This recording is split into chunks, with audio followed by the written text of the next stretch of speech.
McDonald versus Chicago. Otis McDonald, a 76-year-old retired maintenance engineer who lived in Chicago, Illinois. As a resident of Chicago, Mr. McDonald complained to the local authorities that his neighborhood was going downhill. He also complained that his home and his garage had been broken into approximately 5 times. However, to his surprise, the last break-in was by someone he knew from his own neighborhood. Mr. McDonald had extensive experience as a hunter, and he legally owned a shotgun. However, after the first few break-ins, he did not think his home would be broken into once again. Therefore, in order to protect himself and his property, he attempted to purchase a handgun for his own personal protection.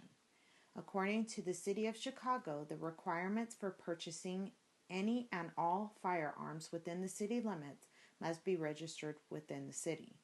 Therefore, Mr. McDonald thought it would be an appropriate method of protection. However, in 1982, the City of Chicago refused to accept any registrations for any and all handguns to be registered. This was due to the City of Chicago enacting a citywide handgun ban on all purchases and registration, therefore making it impossible for Mr. McDonald to legally purchase and own a handgun within the city limits. As a result, in 2008, Mr. McDonald joined 3 other residents and filed a lawsuit against the City of Chicago, which is better known as McDonald versus Chicago handguns, thus affecting the broad handgun ban. Require that handguns be registered prior to their acquisition by Chicago residents. Mandate the handguns by re-registering annual with a yearly fee. Render any handguns permanently non-registerable and or if its registration has lapsed. The Second Amendment Foundation brought forth the McDonald versus Chicago case in the Supreme Court, which was led by attorney Alan Gura. The Supreme Court decision in this case would determine the power of the state and municipalities limited to control and individual rights to possess and purchase handguns. The McDonald versus Chicago oral argument took place in the Supreme Court on March 2nd, 2010. Then on June 28, 2010, the Supreme Court rendered a 5-4 decision to reverse the Seventh Circuit decision, holding that the Second Amendment was incorporated under the 14th Amendment.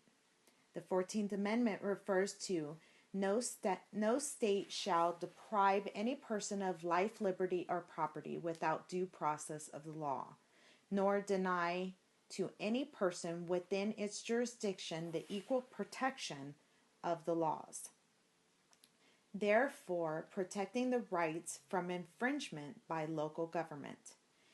It then sent the case back to the Seventh Circuit to resolve the conflict between Chicago gun registration restrictions and the Second Amendment rights to bear arms.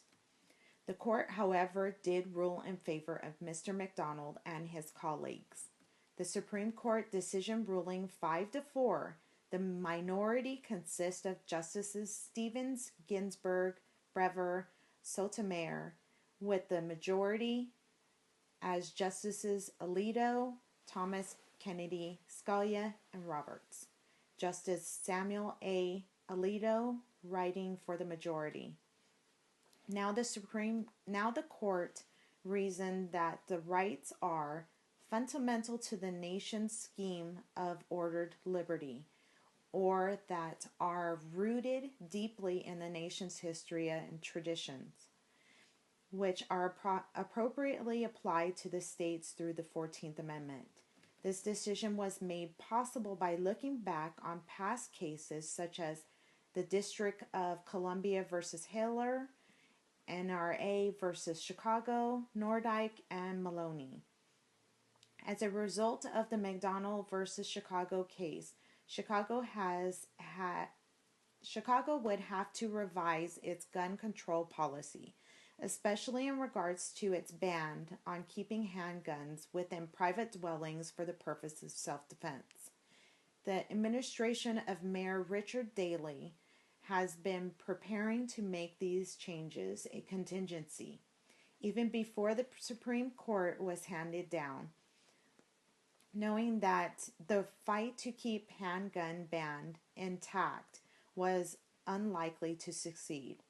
Mayor Daley stated in a press conference after the ruling that his main concern was to establish new laws that would keep police, firefighters, and paramedics safe when entering homes where the owners possessed firearms. One option, he said, is to create a citywide gun registry so that law enforcement and emergency responders would know which homes have firearms before entering.